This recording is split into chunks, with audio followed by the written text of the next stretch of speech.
bien, bonjour. Aujourd'hui, on a la chance de faire une petite jasette avec Bernard Vachon. Bonjour, Monsieur Vachon, comment allez-vous?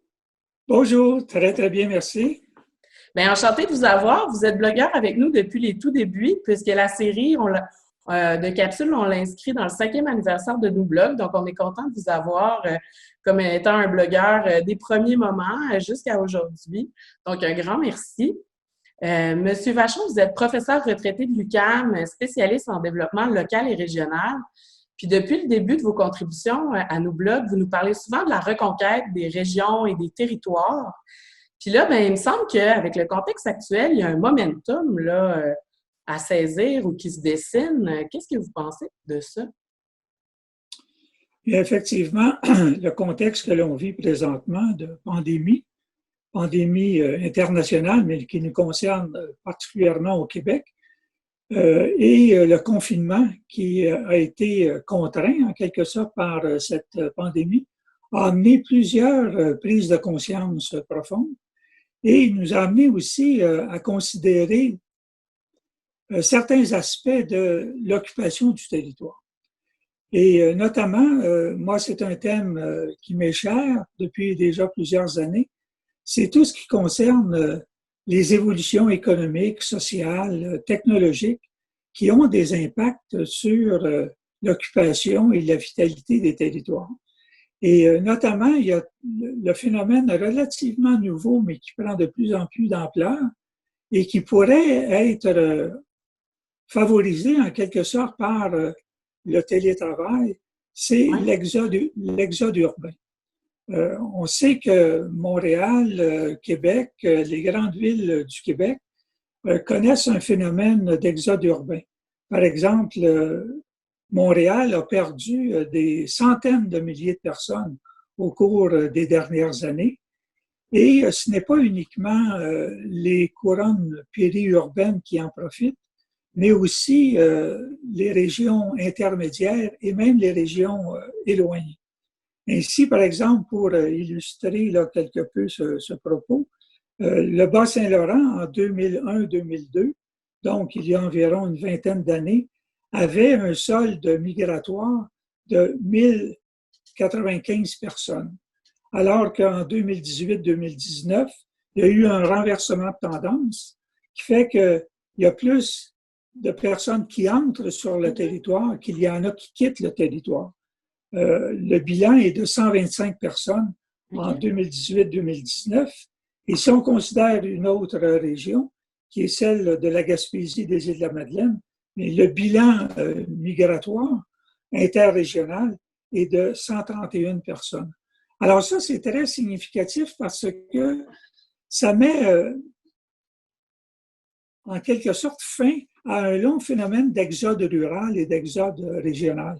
Ouais. Et ça nous amène à nous interroger sur les facteurs qui expliquent, d'une part, l'exode urbain et d'autre part, l'attractivité reconquise, l'attractivité nouvelle des régions, des territoires hors les grands centres Oui, métropolitains. il y a la question de pourquoi on quitte les villes et pourquoi on choisit d'aller s'établir en région ou en territoire plus rural ou périurbain, là, mais surtout rural là, dans le cas qui nous intéresse, effectivement. Rurales, incluant les petites villes et Oui, les villes moyennes en région.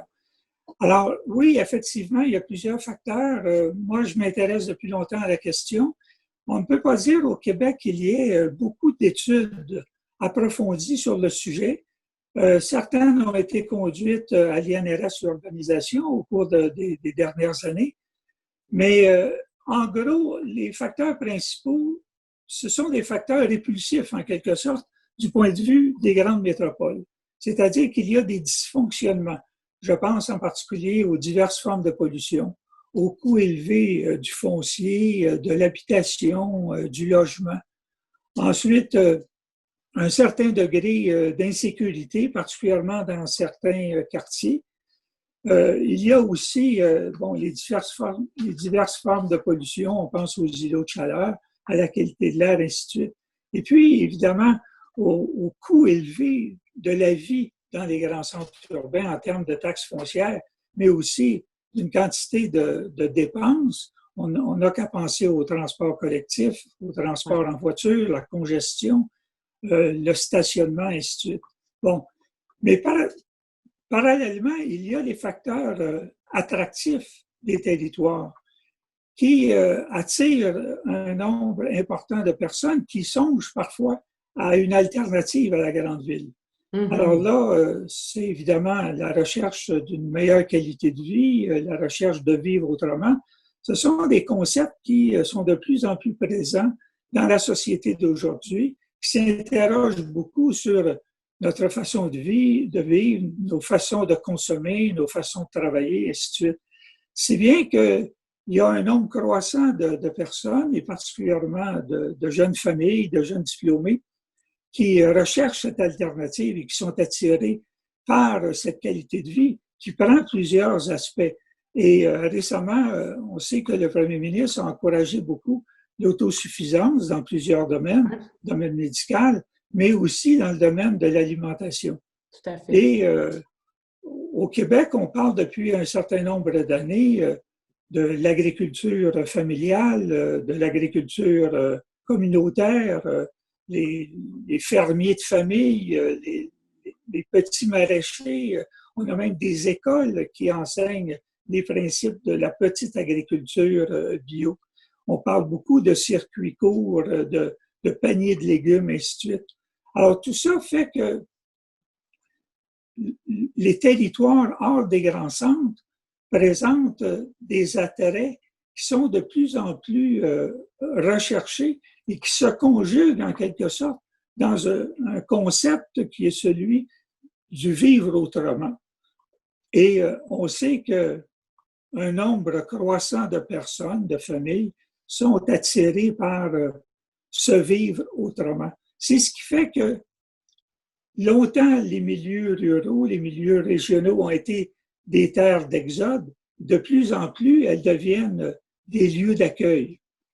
Puis là, c'est là où le télétravail, sa montée, les facilités qui sont développées pour lui donner accès, puis le fait que plusieurs employeurs, notamment en ce moment, favorisent, ben ça donne un élan parce que là, la question de l'emploi peut être plus facile à aborder quand il y a des commodités de télétravail et des emplois qui peuvent être faits un peu partout, donc sur le territoire et dans les régions.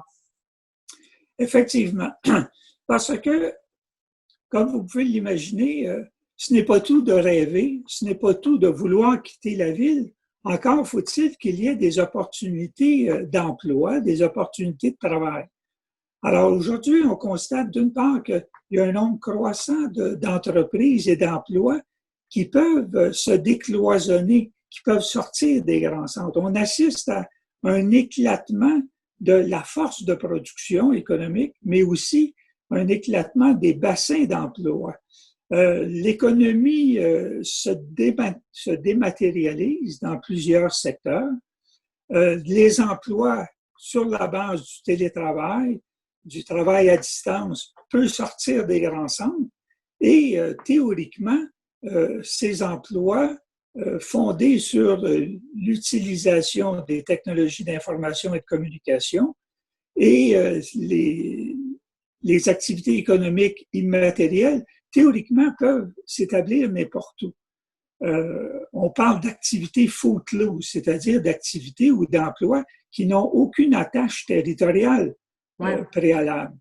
Mais encore faut-il que les milieux soient aptes à accueillir ces nouveaux travailleurs ou ces télétravailleurs, d'une part, et d'autre part, les entrepreneurs qui sont à la recherche d'un territoire autre qu'un centre, qu'une grande ville.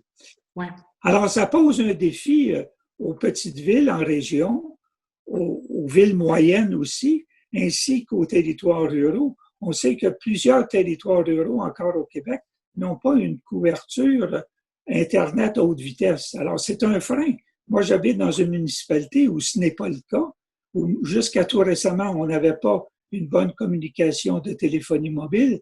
Alors, les gens aujourd'hui qui sont à la recherche d'une nouvelle implantation, soit un entrepreneur ou une famille, ce sont là des des préalables à leur installation. Ce sont des critères déterminants. Alors, il faut que les milieux saisissent l'occasion de cette recherche de territoire autre que les grands centres et offrent aux candidats à s'établir en région, offrent les conditions d'une vie moderne, d'une vie technologique qui est inscrite dans la modernité. Alors ça, c'est un défi que doivent relever non seulement les milieux, mais les gouvernements qui doivent accompagner le processus de développement des territoires hors des grands centres. Eh bien, merci, M. Vachon. La question de la reconquête des territoires et des régions, certainement, ça va continuer à vous passionner. Déjà, ça vous passionne depuis longtemps. Donc, j'invite tout le monde à aller lire vos billets, ceux que vous avez déjà écrits puis ceux que vous continuerez d'écrire. Puis, on aura peut-être la chance de refaire une capsule avec vous pour approfondir d'autres éléments de cette reconquête-là. Mais j'en profite pour vous remercier. Puis, j'invite tout le monde à nous suivre là, sur nos blogs, sur le Facebook pour voir d'autres capsules et sur nos blogs, le site pour aller voir tous les bons billets de M. Vachon. Donc, merci, M. Vachon. Je vous en prie, ça me fait plaisir. Un autre sujet à aborder éventuellement, ce sera celui de l'aménagement du territoire. Ah, ben oui, parce que là, ça, c'est incontournable, c'est assez fondamental. Certainement. Absolument. Donc, c'est un rendez-vous pour une nouvelle capsule sur la question de l'aménagement. Bonne Très fin de bien. journée, M. Vachon. Merci beaucoup. Au plaisir. Au revoir.